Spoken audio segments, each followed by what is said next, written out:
Is motivation for a game like this against a team that is, FCS difficult, or, you know, how do you stay into it and make sure you guys don't have a drop off, I guess, this week? Um, I mean, we know the type of opponent that we're about to face this upcoming Saturday, but I mean, that really doesn't give us any reason to lay off or slow down any of our tempo. In practice, we still gonna go out there and practice like we're facing a top 10 opponent. I mean, it's still just a game, and I mean, we're trying to win it. Christian, how do you gauge your guys' tackling against Cal? I believe you had about 16 missed tackles, but then it also didn't seem that Urban was too as concerned about it as he was a year ago. I mean, how do you just kind of gauge how you did? I mean, it was one of those games where the offense was fast tempo, fast paced, had over 90 plays. They were bound to break a couple runs, get a couple big plays, but I mean, for the most part, I feel like we kept leverage like we felt we were going to work towards the week prior to the game. I mean, that's what we did. I mean, they put 34 points on us, but I mean, it's not because we weren't going hard. So I mean, that's all that matters to me. In other words, you guys didn't leave the game defensively in distress or anything about your tackling suddenly being poor or anything like that. I mean, is that right, what you're saying, Christian? Yeah, that's what I'm saying. I mean, I really don't feel like – I mean, we had a couple missed tackles, but they weren't missed tackles that went on for long runs or long games. So, I mean, it is what it is. Christian, I know you players don't obviously make the schedules or anything, but would you prefer to be playing another FBS opponent than an FCS school? I would. I like to showcase our talent. I would like to play like bigger games, but I mean, it's really out of our control. I'm not really sure who makes the schedule, but I mean, we still just got to go out there and face whatever team is put in front of us. If you could play anybody else this week, who would it be? It'll definitely be a top 10 team. But it really don't matter who it would be. What do you know about Florida A&M? I really don't know too much about them right now. I mean, I haven't really watched film on them yet, but I am later on today. Is it hard not to, because you have one of those kind of marquee games you talk about, Big Ten starting night game against Wisconsin a week ahead? Is it hard not to think about that, or are you able to compartmentalize? And, I think right now, the team has their priorities straight. We're not going to bypass or look past Florida A&M. But I mean, like I said, we don't make the schedule. We don't choose the teams that we play each and every week. So I mean, they're coming in Ohio Stadium, so they'll see what the Ohio State Buckeyes are about. Christian, when you guys are in practice, when you're on the other side facing your offense, and when Braxton's the quarterback, what are some of the things that you make notes to yourself about? Okay, Braxton does this well, as opposed to when Kenny's the quarterback. What are some of the things that you make notes to yourself about when he's there? I think both of them, they have their own styles. KG is more of a vocal guy, kind of, as far as getting the offense riled up and just the tempo of practice and whatnot. And Braxton is kind of laid back, chill guy. But I mean, Braxton is a leader. He just shows leadership through his actions and through his play. But I mean, with Braxton, I mean, you really got to worry about everything in practice, and I feel like our defense does a good job of giving him a good look. I feel like our defense is probably the best defense he'll go against this whole season. So I mean, we try to give him that look. And as far as KG goes, he throws the ball well.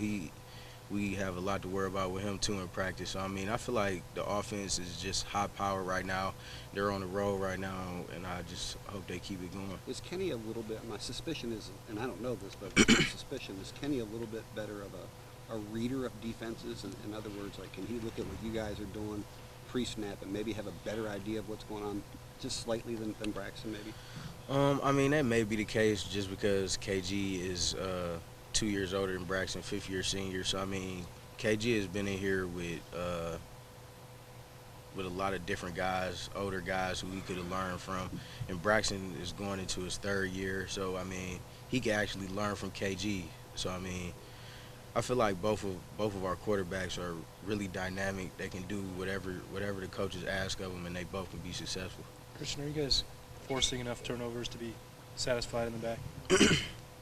Well, I mean, this game, I think we got two turnovers. We would have had 3 if Armani's interception would have stand. But I mean, it's just things that we got to keep working on. Turnovers, because I mean that's the key to the game as far as the defense goes. We try to force as many turnovers as we can throughout every game and try to lead the nation in that category. Remember during practice when you guys would put an interception on the turf, it was maybe 10 or 20 push-ups. If something like that happens in a game, is that similar afterwards, or how do you? I mean, we're not about to just get down on and do 10 push-ups right on the field, but I mean, it's something that we look at and just go into the next week and catch as many footballs as we can out the jugs, or we had a quarterbacks throw to us. I mean, I know that's something that I do after each game or each week after practice. I try to catch at least 50 balls after practice, just so I won't have those type of problems in the game, so I could just be used to catching the ball. Christian, how do you think the dime defense worked for you guys? It seemed like you were 6 DBs a lot against Cal. Yeah, that was a new package that we put in for Cal specifically, just because we knew the spread offense was going to be a problem. We knew that we needed some more speed on the field, so we put, I think at one point it was 7 DBs on the field at one time. But I mean, I feel like that's something that could be successful for us. It just all depends on what type of offense that we're facing that week. What'd y'all call the 7? The quarter defense? I mean, what? No, it's called the penny defense. The penny? Yeah. It goes backwards after you get up to 7. Yeah, I guess so. Retro. What was it like to call that, or Christian? What was it like to see that out there? It was good for me to see it, just because I know that all the DBs that were on the field, I see in practice every day, so I know what they're capable of, and I feel like all the DBs that were in the game at one point, they all made plays when it was their time to. Yeah, who was it? Who was the 7? You had Tyvis and Pitt Brown out there. Who would have been the other guy? I'm trying to remember. Well, Armani? Yeah, maybe? Armani was. So 3 corners? Yeah, 3 and corners. 4 safeties? Is that right? Yeah. Or something like that? Yeah, something like that. Is that one of the reasons why maybe there's more missed tackles? When you take linebackers off the field and replace them with, no offense, but you're replacing them with DBs, and you guys have to tackle more in space further away from the ball. Is that maybe one of the reasons why the missed tackles were higher? I don't want to say that, just because we work on tackling and our technique every week. So I mean, I'm not going to sit up here and make excuses for missed tackles, because I mean, it's not really acceptable for a linebacker or a DB to miss any tackles. Well, not 16 anyway. So I mean, as a defense, I feel like we try to cut our missed tackles down to at least single digits every game, and that's what Coach Fick stresses going into every game. DeVante Smith, you get to see him from the backside perspective back there. Where have you seen him?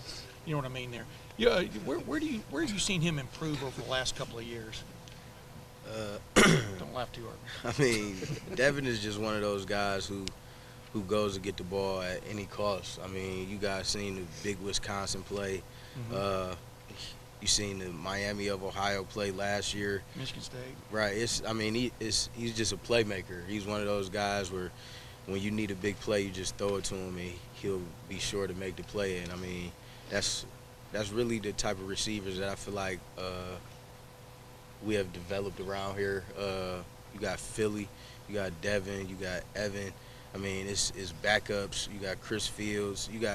I feel like all of our receivers right now are at their highest point right now, and I feel like their confidence level is really, really soared. Have you seen Devin's consistency be better though, running routes and things like that? What have you seen over in that respect?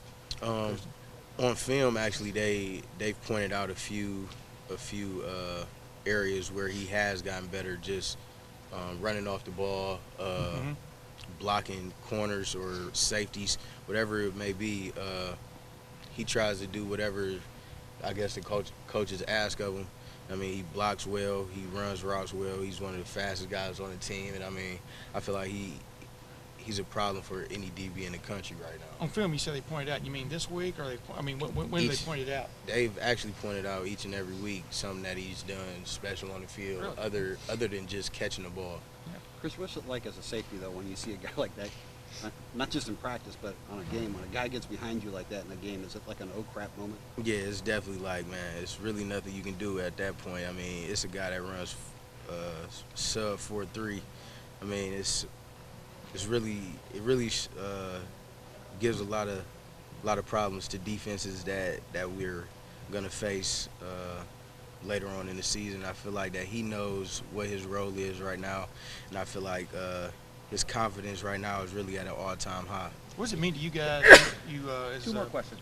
As Urban said, the veteran guys, the older guys, to get a day off like today. I see some guys already in pads. You're not. I mean, what will it mean to you to have a day off? I mean, we traveled across the state to California, and I mean, our coaches do a great job of taking care of us and just taking care of our bodies, because they know they know what type of wear and tear that we put on our bodies every week. I mean, I feel like they understand that, and I mean, for a guy who played over 100 snaps, I mean, it's good for me to, I feel like, get a day off and just get my body right, get in the cold tub, hot tub, get massaged. So, I mean, I should feel great by tomorrow or Wednesday when we go out to practice. Hey, Christian, what do you think Last about question. the way there's been some shuffling up front in the defensive line?